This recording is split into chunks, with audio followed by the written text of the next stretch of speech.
Hello friends, welcome to my YouTube channel. സുശാന്താണ്. എല്ലാവരും സുഖമായിരിക്കുന്നു എന്ന് വിശ്വസിക്കുന്നു. അങ്ങനെ ബജറ്റിന് ശേഷമുള്ള ആദ്യത്തെ ട്രേഡിംഗ് സെഷൻ കഴിഞ്ഞു. വളരെയേറെ വോളറ്റൈൽ ആയിട്ടുള്ള ഒരു സെഷൻ ആയിരുന്നു. പ്രത്യേകിച്ചും ബഡ്ജറ്റിന്റെ പോസിറ്റീവ്നെസ് അല്ല മാർക്കറ്റിൽ ഇന്ന് പ്രധാനമായിട്ടും എഫക്ട് ചെയ്തത് ഗ്ലോബൽ ഫാക്ടേഴ്സ് തന്നെയായിരുന്നു. അതിന്റെ വോളറ്റാലിറ്റിയാണ് നമ്മൾ ഇന്ന് മാർക്കറ്റിൽ കണ്ടത്. ട്രംപ് ഇമ്പോസ് ചെയ്ത ടാരിഫ് വാർ അല്ലെങ്കിൽ ട്രംപ് ഇനീഷ്യേറ്റ് ചെയ്ത ടാരിഫ് വാർ കാനഡയ്ക്കും മെക്സിക്കോക്കും എതിരെ ചൈനയ്ക്കും എതിരെ തുടങ്ങി വെച്ചിരിക്കുന്നു. അദ്ദേഹം പറഞ്ഞിരിക്കുന്നു. അപ്പോൾ അതിനെതിരെ ഗ്ലോബൽ മാർക്കറ്റിലുണ്ടായ സെൽ ഓഫ് ആണ് നമ്മൾ ഇന്ന് കണ്ടത്. സോ ഏതായാലും ഇന്ത്യൻ മാർക്കറ്റിനെ സംബന്ധിച്ച് 23,361 നിഫ്റ്റി ക്ലോസ് ചെയ്തിരിക്കുന്നത്. 121 പോയിന്റ് നഷ്ടം.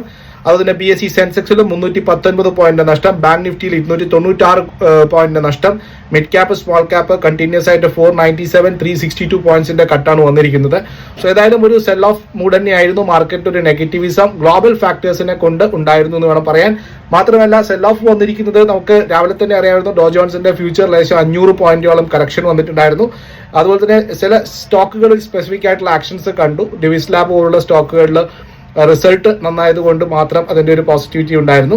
അതുപോലെ തന്നെ ഇന്ന് FIIസിന്റെ ഡാറ്റ നോക്കിക്കഴിഞ്ഞാൽ അവർ കണ്ടിന്യൂസ് ആയിട്ട് സെല്ലിംഗ് മോഡിൽ തന്നെയാണ്. ഇന്നും അവർ ക്യാഷ് മാർക്കറ്റിൽ 3,900 കോടി രൂപയുടെ സെല്ലിംഗ് ആണ് നടത്തിയിരിക്കുന്നത്. അതേസമയം ഡൊമസ്റ്റിക് ഇൻസ്റ്റിറ്റ്യൂഷണൽ ഇൻവെസ്റ്റേഴ്സ് 2,700 കോടി രൂപയുടെ ബൈങ് നടത്തിയിട്ടുണ്ട്. FIIസിന്റെ ഫ്യൂച്ചർ ഇൻഡെക്സിലും സ്റ്റോക്കിലും പൊസിഷൻസ് നോക്കിക്കഴിഞ്ഞാൽ മിക്കവാറും എല്ലാ ഓപ്ഷൻ സെഗ്മെന്റിലും FIIസിന് നെഗറ്റീവ് പൊസിഷനാണ്. അതായത് ഇൻഡെക്സ് ഫ്യൂച്ചേഴ്സിലെ, ഇൻഡെക്സ് ഓപ്ഷൻസിലെ, സ്റ്റോക്ക് ഫ്യൂച്ചേഴ്സിലെ, സ്റ്റോക്ക് ഓപ്ഷൻസിലൊക്കെ തന്നെ നെഗറ്റീവ് ഫിഗറാണ്. അതായത് സെല്ലിംഗ് നെഗറ്റീവ് സൈഡിലാണ് അവരുള്ളത്.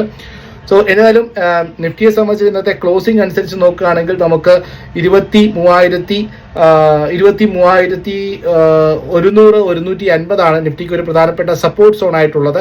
അതേസമയം അപ്സൈഡിൽ 23,500 600 നമുക്ക് പ്രധാനപ്പെട്ട റെസിസ്റ്റൻസ് ആയിട്ടുള്ളത്.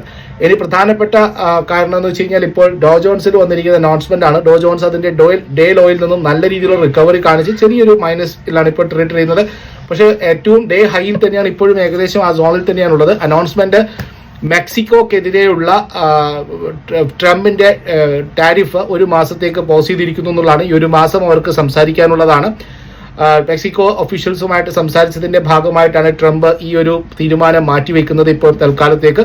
അപ്പോൾ ഒരു മാസം കഴിഞ്ഞിട്ട് മാത്രമേ താരിഫിനെ പറ്റി ചിന്തിക്കുന്നുള്ളൂ. ഈ ഒരു മാസം നെഗോസിയേഷൻസ് ആണ് എന്നുള്ളതാണ് ട്രംപ് പറഞ്ഞിരിക്കുന്നത്. അതുപോലെ തന്നെ കാനഡയുമായിട്ട് പ്രൈം മിനിസ്റ്ററുമായിട്ടുള്ള ചർച്ച ഉണ്ട് എന്ന് ട്രംപ് പറയുന്നു. പക്ഷേ ഒഫീഷ്യലായിട്ട് ഇതുവരെ കൺഫർമേഷൻ വന്നിട്ടില്ല. അതുപോലെ കുറച്ച് കാര്യങ്ങൾ പറഞ്ഞത് ഈ സമയത്ത് ട്രംപ് യൂറോപ്യൻ യൂണിയനെയും വെറുതെ വിട്ടിട്ടില്ല. യൂറോപ്യൻ രാജ്യങ്ങൾക്കെതിരെയും ട്രംപ് ടാരിഫ് ഭീഷണി മുഴക്കിക്കൊണ്ടിരിക്കുകയാണ്. ആ രീതിയിലും ഇനി തുടർന്നു കഴിഞ്ഞാൽ ഞങ്ങളെ കാർ ഉപയോഗിക്കാത്തവരെ ഞങ്ങളുടെ ഫാം പ്രൊഡക്ട്സ് ഉപയോഗിക്കേണ്ട എന്നുള്ള രീതിയിലുള്ള ശക്തമായിട്ടുള്ള ഭാഷണമാണ് ഉപയോഗിച്ചിരിക്കുന്നത്. അതുപോലെ തന്നെ യൂറോപ്യൻ ഒഫീഷ്യൽസുമായിട്ടുള്ള ചർച്ചകളും അദ്ദേഹം പ്രഖ്യാപിക്കുന്നു. യൂറോപ്യൻ യൂണിയനും പറഞ്ഞിരിക്കുന്നത് ട്രംപ് താരിഫ് ഹൈക്കുമായിട്ട് വന്നു കഴിഞ്ഞാൽ അത് നേരിടാൻ യൂറോപ്യൻ യൂണിയൻ സന്നദ്ധമാണ്. അതേസമയം ഞങ്ങൾ നയതന്ത്രം, അതായത് ഡിപ്ലോമാറ്റിക്കിന്റെ കോൺവെർസേഷൻ ഞങ്ങൾ ഓപ്പൺ ചെയ്യുന്നു എന്നുള്ളതാണ്. ഡിപ്ലോമാറ്റിക് കോൺവെർസേഷൻസ് ഓപ്പൺ ആക്കി വെക്കും എന്നുള്ള കാര്യങ്ങളും പറയുന്നു. അപ്പോൾ ഏതായാലും യൂറോപ്യൻ യൂണിയനെതിരെയും ഭീഷണി മുഴക്കിയിട്ടുണ്ട്. മെക്സിക്കോയ്ക്കെതിരെയുള്ള ഈ ഒരു ഉപരോധം അഴിഞ്ഞതിന്റെ ഭാഗമായിട്ടാണ് ഇപ്പോൾ മാർക്കറ്റിൽ ഒരു പോസിറ്റീവ്നെസ് വന്നിരിക്കുന്നത്. ഏതായാലും നമുക്കതിന്റെ ഇഫക്റ്റ് ഗിഫ്റ്റ് നിഫ്റ്റിയിൽ കാണാവുന്നതാണ്. ഗിഫ്റ്റ് നിഫ്റ്റി ഏകദേശം 140 പോയിന്റിന്റെയോളം ഉയർച്ച കാണിച്ചു കഴിഞ്ഞു. ഇപ്പോഴും നാസ്ഡാക്ക് റിക്കവറി ചെയ്തിട്ട് ഡോ ജോൺസ് 133 പോയിന്റും നാസ്ഡാക്ക് 246 പോയിന്റേയും ഡൗൺ സൈഡിൽ തന്നെയാണ് ഉള്ളത്. അപ്പം ഇന്ത്യയെ സംബന്ധിച്ച് നാളെ ഒരു റിക്കവറിക്കുള്ള സാധ്യതകൾ നമ്മൾ ഇപ്പോഴും കാണുന്നു. ബഡ്ജറ്റിന്റെ ഒരു പോസിറ്റീവ്നെസ് ഇന്നത്തെ മാർക്കറ്റിൽ ഉണ്ടായിരുന്നില്ല. പിന്നെ രണ്ടാമത്തത് കണ്ടത് റീബാലൻസിങ് നടക്കുന്നു. അതായത് ബഡ്ജറ്റ് പ്രഖ്യാപിച്ചതിന് ശേഷം ആൾക്കാരുടെ പോർട്ട്ഫോളിയോ റീബാലൻസ് ചെയ്തതായിട്ട് കാണുന്നു. അവർ ഡിഫൻസും പബ്ലിക് സെക്ടർ യൂണിറ്റുകളൊക്കെ കൂട്ടി വാങ്ങി വെച്ചിട്ടുണ്ടായിരുന്നു. അതൊക്കെ മാറ്റി IT അതുപോലെ തന്നെ കൺസംഷൻ സ്റ്റോക്കുകളും റീറ്റെയിൽ സ്റ്റോക്കുകളിലും ആഡ് ചെയ്യുന്നതായിട്ട് കാണുന്നു. അപ്പോൾ അങ്ങനെയുള്ള സെലക്ടഡ് കൗണ്ടറുകളിൽ നമുക്ക് പോസിറ്റീവ്നെസ് കാണുന്നുണ്ട്. അതേസമയം ഈ പബ്ലിക് സെക്ടർ യൂണിറ്റ്സ്, ഡിഫൻസ് ഇങ്ങനെയുള്ള ഓഹരികളിൽ കൗണ്ടറുകളിൽ ചില സെൽ ഓഫും കാണാൻ സാധിക്കുന്നുണ്ട്. ഏതായാലും ഇത് കണ്ടിന്യൂ ചെയ്യുമെന്ന് വിചാരിക്കുന്നു. നാളെ മാർക്കറ്റിൽ ഒരു റിക്കവറി ഉണ്ടാകുമെന്ന് വിചാരിക്കുന്നു. 23,500 to 23,600 റെസിസ്റ്റൻസ് സോൺ ആയിരിക്കും.